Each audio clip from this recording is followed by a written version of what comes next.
আসসালামু আলাইকুম ভিউয়ার্স। আজকে আমরা আলোচনা করব আপনাদের এর আগে আমরা যে একটা টপিকস নিয়ে আলোচনা করেছিলাম সেটা হচ্ছে যে আমাদের একটি মোটরকে কন্ট্রোলিং করার জন্য যে ডল স্টার্টার আমরা ইউজ করে থাকি সেই ডল স্টার্টারে আমরা থিওরিটিক্যালভাবে জানার চেষ্টা করেছি। তো আজ আমরা একটু প্র্যাকটিক্যাল একটি ম্যাগনেটিক কন্ট্যাক্ট দিয়ে কীভাবে ডল স্টার্টার করতে হয় সেটা নিয়ে একটু আলোচনা করব। তো এই ডল স্টার্টার করার জন্য আমাদের প্রধান যে কয়েকটা ইনস্ট্রুমেন্টের প্রয়োজন হয়, যে মালামালের প্রয়োজন হয়, সেগুলোর মধ্যে রয়েছে যে একটি সার্কিট ব্রেকার অবশ্যই আপনার প্রয়োজন হবে। আমি এখানে একটি ডিপি সার্কিট ব্রেকার নিয়েছি। তারপরে আপনার প্রয়োজন হয়েছে একটি ম্যাগনেটিক কন্ট্যাক্টর, এটাকে ম্যাগনেটিক কন্ট্যাক্টর বলা হয়।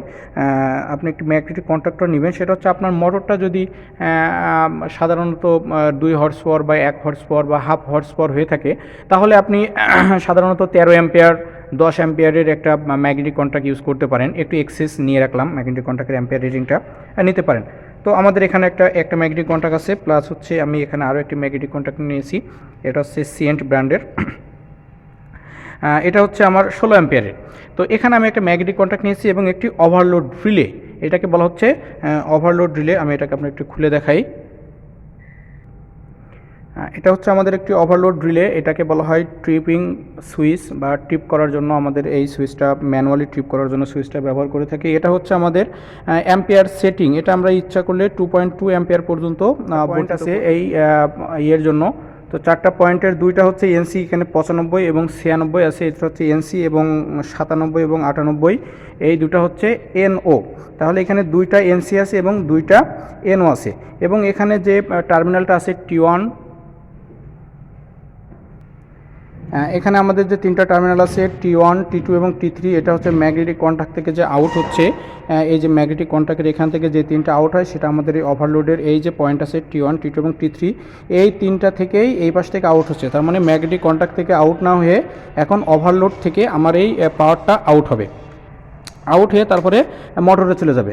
তো অনেকে প্রশ্ন করে যে এখানে তো 3 ফেজ একটা ম্যাগনেটিক কন্ট্যাক্ট, মানে 3টা পয়েন্টের ম্যাগনেটিক কন্ট্যাক্ট ব্যবহার করেছেন, তো এখানে সিঙ্গেল ফেজ ব্যবহার করে না কেন? আসলে single phase magnetic contact available বাজারে পাওয়াও যায় না, আর ওটা খুব একটা ব্যবহারও হয় না। তো আপনি 3 ফেজটা কিনে নিলে যেটা হবে সেটা হচ্ছে আপনার মোটরটা সিঙ্গেল ফেজ হলে আপনি সিঙ্গেল ফেজ ইউজ করতে পারেন। 3 ফেজের জন্য আপনার এক্সেস কিনে রাখা হলো আপনার সুবিধার্থে।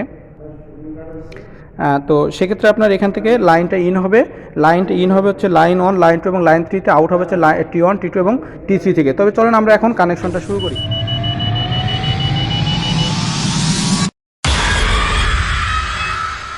ভিউয়ার্স, এখানে আমি আমার যে সার্কিট ব্রেকার আছে, সার্কিট ব্রেকারের এক প্রান্তে ফেজ এবং নিউট্রাল সংযোগ করেছি। এখন আমি সার্কিট ব্রেকারের অপর প্রান্ত থেকে আমি একটা ফেজ তার সংযোগ করে নিব। যে ফেজ তারটা আমরা সরাসরি চলে আসবে হচ্ছে আমার এনসি পয়েন্টে। তো দেখুন, আমি এখান থেকে একটি ফেজ নিয়ে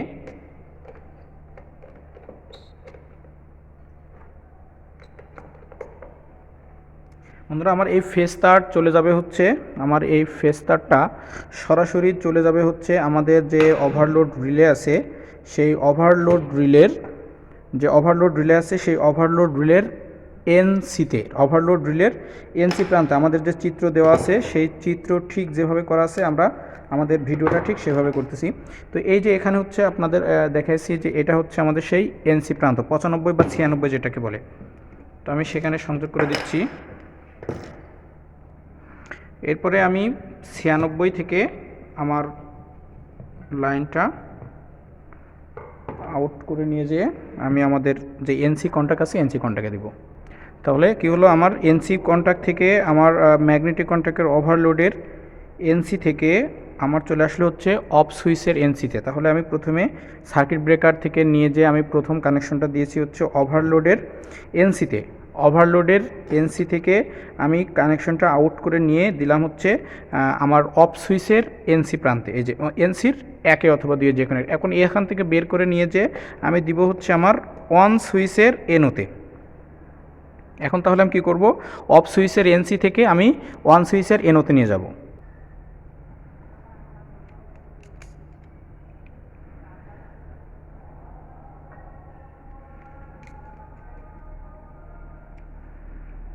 ভিউয়ার্স, অফ সুইচের এনসি থেকে আমি অন সুইচের এনোতে নিয়ে আসলাম।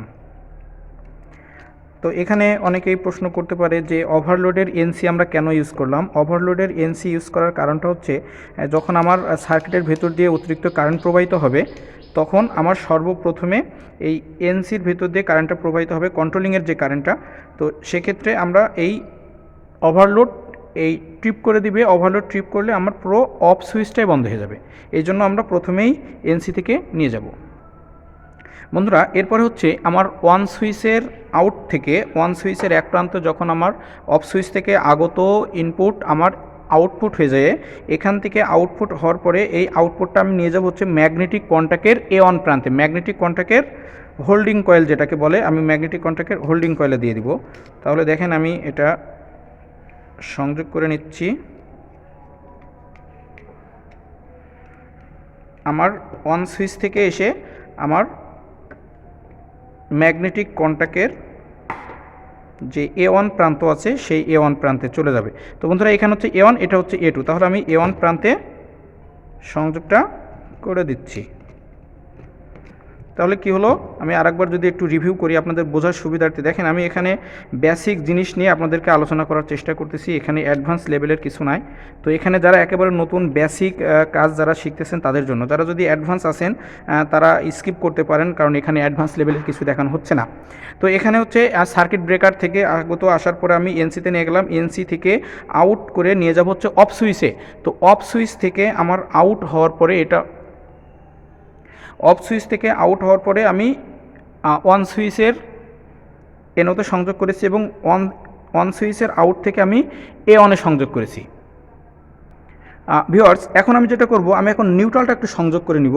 আমি অন্যান্য কন্ট্রোলিং এখন বাদ রেখে আমি নিউট্রালটা আগে সংযোগ করার চেষ্টা করব। কারণ হচ্ছে আমি আপনাদেরকে একটা ইন্টারলকিং দেখিয়েছিলাম আমাদের ইয়েতে ভিডিওতে, আমাদের যে আগের থিওরিটা আগের চ্যাপ্টারটা আমরা করিয়েছি সেখানে দেওয়া আছে, যদি কষ্ট হয় তাহলে আপনারা একটু দেখে নিতে পারেন, তাহলে আপনাদের বুঝতে অনেক সুবিধা হবে। আমি এখানে আমার A2 প্রান্তটা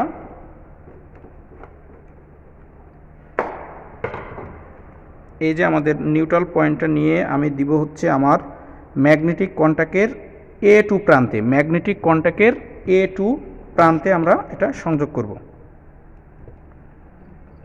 প্রত্যেকটা ম্যাগনেটিক কন্ট্যাক্টের A1 এবং A2 মার্ক করা আছে, অথবা আপনারা সিরিজ টেস্টিং বোর্ড দিয়েও মার্ক করে নিতে পারেন যে আপনার A2 এবং A1টা কোনটা, সেটাও মার্ক করে নিতে পারেন। তো এখন আমি যদি এই ম্যাগনেটিক কন্ট্যাক্টটা এখন ইচ্ছা করলে ধরাতে পারবো, আমি দেখাইতে পারি আপনাদেরকে। দেখেন আমি সাপ্লাই দেওয়ার পরে আমি ব্রেকার অন করে দিই, এখন দেখেন আমার ম্যাগনেটিক কন্ট্যাক্টটা কিন্তু অন হচ্ছে এবং ছেড়ে দিচ্ছে। ভালো করে দেখেন, আমি অন করতেছি, ম্যাগনেটিক কন্ট্যাক্ট ধরতেছে, আবার ছেড়ে দিচ্ছি, তখন কিন্তু ম্যাগনেটিক কন্ট্যাক্ট অফ হয়ে যাচ্ছে। তো এই আমরা যখন একটা মোটরকে স্টার্ট করব তখন যাতে এই ম্যাগনেটিক কন্ট্যাক্টটা অন করে দেওয়ার পরে ম্যাগনেটিক কন্ট্যাক্ট ধরে থাকে, এই ধরে থাকার জন্য একটা লক ব্যবহার করি বা একটা লকিং সিস্টেম ইউজ করে, যেটাকে বলা হয় ইন্টারলকিং। তো এই ইন্টারলকিং করতে হলে আমাদের ম্যাগনেটিক কন্ট্যাক্টের NO দুটো প্রান্ত আছে, ম্যাগনেটিক কন্ট্যাক্টের যে NO প্রান্ত আছে এই NO প্রান্তে আমাদেরকে সংযোগ করতে হবে। তো NO প্রান্ত কীভাবে সংযোগ করতে হয় এখন আমরা এটা দেখাবো। NO প্রান্ত সংযোগ করতে হলে আমাদের এই এনসি প্রান্তের যে কোনো একটা থেকে একটা লাইন নিতে হবে। এনসি প্রান্তের থেকে, যে আমাদের চিত্র ভালো করে দেখেন, চিত্রে দেওয়া আছে এনসি প্রান্ত থেকে, তার মানে দুই সুইচের মাঝখানে যে এনসি পয়েন্টটা আছে এই এনসি পয়েন্টের যে কোনো একটা প্রান্ত থেকে আমাদের এনওতে চলে যাবে, সেটা আমি এখন করে দেখাবো। বন্ধুরা আমি এখন আমার এই যে এনসি প্রান্ত থেকে, নর্মালি ক্লোজ প্রান্ত থেকে আমি একটি লাইন নিয়ে সেটাকে আমি আমাদের যে ম্যাগনেটিক কন্ট্যাক্টের NO প্রান্ত আছে, ম্যাগনেটিক কন্ট্যাক্টের যে NO প্রান্ত আছে আমি সেখানে, আমার NO কমপ্লিট হয় নাই। তো NO কমপ্লিট করতে গেলে আমাদের আরেকটা লাইন নিতে হবে, সেটা হচ্ছে A1 প্রান্ত থেকে। এবং কেন A1 প্রান্ত থেকে নিতে হবে সেটা কিন্তু আমি আমাদের আগের ভিডিওতে দেখিয়েছি। আমি আমার ম্যাগনেটিক কন্ট্যাক্টের A1 থেকে, ম্যাগনেটিক কন্ট্যাক্টের A1 থেকে একটা লাইন লুপিং করে আমি নিয়ে যাব হচ্ছে আমাদের যে ম্যাগনেটিক কন্ট্যাক্টের NO প্রান্ত আছে সেই NO প্রান্তে। এই NO প্রান্তটা হচ্ছে আমাদের ইন্টারলকিং সেন্টার বা ইন্টারলকিং সিস্টেমের একটা পয়েন্ট। এখানে আপনারা NC ইউজ করতে পারবেন না, এনও ইউজ করতে হবে। কেন এনও ইউজ করতে হবে? কারণ এনও নর্মালি ওপেন, যখন নর্মালি ওপেন অবস্থায় থাকে তখন আমার লাইনটা যদি এনওতে যায় তখন আমার ম্যাগনেটিক কন্ট্যাক্ট অন অবস্থায় এনসি হয়ে যায়, রিভার্স কাজ করে। তো দেখেন এই হচ্ছে আমাদের ডল কানেকশন পরিপূর্ণ হয়ে গেছে। এখন আমরা এটাকে ইচ্ছা করলে যে কোনোভাবে এটাকে কন্ট্রোলিং করতে পারি। তো এখন হচ্ছে আমার লাইনটা দেওয়া আছে, আমার অফ সুইচ, দেখেন আমি অফ সুইচে চাপ দিচ্ছি, কোনো রেসপন্স পাচ্ছি না। এখন যখনই আমি অন সুইচে অন করে দিব তখন আমার ম্যাগনেটিক কন্ট্যাক্টটা রান করবে। এই যে ম্যাগনেটিক কন্ট্যাক্ট কিন্তু এখন পুরোপুর্ণ রান। আবার যখন আমি আমার লাইনটা অফ করে দিব তখন অফ হয়ে যাবে। তাহলে যখন মোটর চলবে তখন আমি অন করে দিলে যদি কখনও বাই চান্স আপনাদের সার্কিট ব্রেকার টিপ করে বা কারেন্ট লাইন চলে যায় তখন কিন্তু আমার মোটরটা বন্ধ হয়ে যাবে। দেখেন এটা বন্ধ হয়ে গেছে, তার মানে আর কারেন্ট আসলেও আর এটা অন হবে না। এই একটা সুবিধার জন্য কিন্তু ডল কানেকশনটা খুবই ব্যবহার উপযোগী। এখন আমরা আমাদের যে মোটরটা আছে এই মোটরটা আমরা চালিয়ে দেখব যে মোটরটা আসলেই চলে কি না। বন্ধুরা, এখন আমাদের এই ম্যাগনেটিক কন্ট্যাক্টের মাধ্যমে একটি মোটর পরিচালনা করার জন্য আমাদের এই ম্যাগনেটিক কন্ট্যাক্টের লাইন 1 এবং লাইন 2তে, লাইন 1 অথবা লাইন 2তে একটা ফেজ এবং একটা নিউট্রাল সম্পন্ন করতে হবে। তো আমি লাইন 1-এ একটা ফেজ সংযুক্ত করছি। আপনারা লাইন 1, লাইন 2, লাইন 3 যে কোনো একটা পয়েন্টে আপনারা ফেজ দিতে পারেন। তাহলে আমি কী করলাম, দেখেন লাইন 1-এ আমি একটি ফেজ, একটা লাল তার, একটা ফেজ তার সংযোগ করলাম। তো বন্ধুরা, আমি যদি লাইন 2, লাইন 3 এখানে যে কোনো ধরনের লাইনটা দিই কেন T1 থেকে সেই লাইনটা কিন্তু বের হয়ে যাবে। আপনি এখানে 3 ফেজ সিস্টেম দিলে 3 ফেজ সিস্টেম এ পাশ থেকে বের হয়ে যাবে। তো আমি এখানে যদি ফেজ দিই, এই পাশেরটা যদি নিউট্রাল দিই তাহলে ওই এক পাশ থেকে ফেজ এবং অপর পাশ থেকে কিন্তু নিউট্রাল বের হবে। অনেকেই ভুল ধারণা করে থাকে যে এখানে শুধুমাত্র ফেজ সংযোগ করতে হয়। দেখেন আপনার ম্যাগনেটিক কন্ট্যাক্টটা আপনি যেভাবে রান করবেন সেভাবে সে রান করবে। আপনি এই পাশে যদি ডিসি সোর্স দেন তাহলে সে ডিসি সোর্স হিসেবে বের হবে। আপনি এই পাশে যদি আইপিএসের লাইন দেন তাহলে আইপিএসের লাইন বের হবে। আপনি ইনপুটে যা দিবেন আউটপুট থেকে কিন্তু তাই বের হবে। বন্ধুরা, আমি এখানে দেখেন আমার এই যে ফেজ, একটা ফেজ আর একটা নিউট্রাল সংযোগ করেছি ইনপুটে, তার মানে লাইন অন প্রান্তে, ম্যাগনেটিক কন্ট্যাক্টের লাইন অন প্রান্তে। এখন আমি ওখানে যেই পাশে ফেজ দিয়েছি ঠিক সেই পাশ থেকেই, যেই পাশে ফেজ দিয়েছি ঠিক সেই পাশ থেকেই ওভারলোডের আউট থেকে আমি আমার মোটরের সংযোগ করব। দেখেন আমার এটা হচ্ছে মোটরের দুইটা টার্মিনাল, মোটরের একটা ফেজ টার্মিনাল, একটা নিউট্রাল টার্মিনাল এবং একটা বডি বা আর্থিং রয়েছে। আর্থিংটা আমি আপাতত এখন দিচ্ছি না, যেহেতু আমার এখানে আর্থিং দেওয়ার কোনো অপশন আমি এখানে রাখিনি। আমি ইচ্ছা করলে এখানে আর্থিং দেওয়ার অপশানটা রাখতে পারতাম, কিন্তু আমি আর্থিংয়ের অপশানটা এখানে রাখিনি। তো এখন আমি ঠিক ফেজটা নিয়েছিলাম যেই প্রান্ত থেকে সেই প্রান্তে একটা আমার মোটরের একটা টার্মিনাল, যেটাকে ফেজ টার্মিনাল আপনারা আইডেন্টিফাই করবেন, সেই ফেজ টার্মিনালটা আমি এখানে সংযোগ করব এবং যেই প্রান্তে আমি নিউট্রাল পয়েন্ট সংযোগ করেছি ঠিক সেই প্রান্তে আমি এখন নিউট্রাল তারটাকে সংযোগ করে দিচ্ছি। তাহলে আমার কন্ট্রোলিংয়ের পাশাপাশি পাওয়ার লাইনও সার্কিট হয়ে গেছে।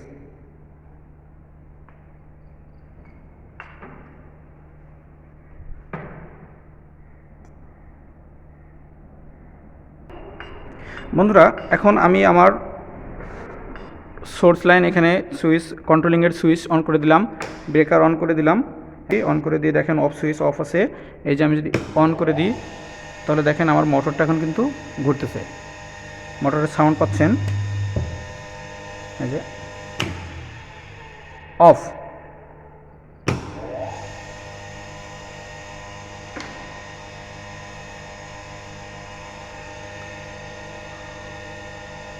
অন। তো বন্ধুরা, এই হচ্ছে আমাদের একটি ডল কানেকশন কীভাবে করতে হয় এটা দেখালাম। আগামীতে আমরা এই ডল কানেকশনের আরেকটা ফিচার নিয়ে আলোচনা করব।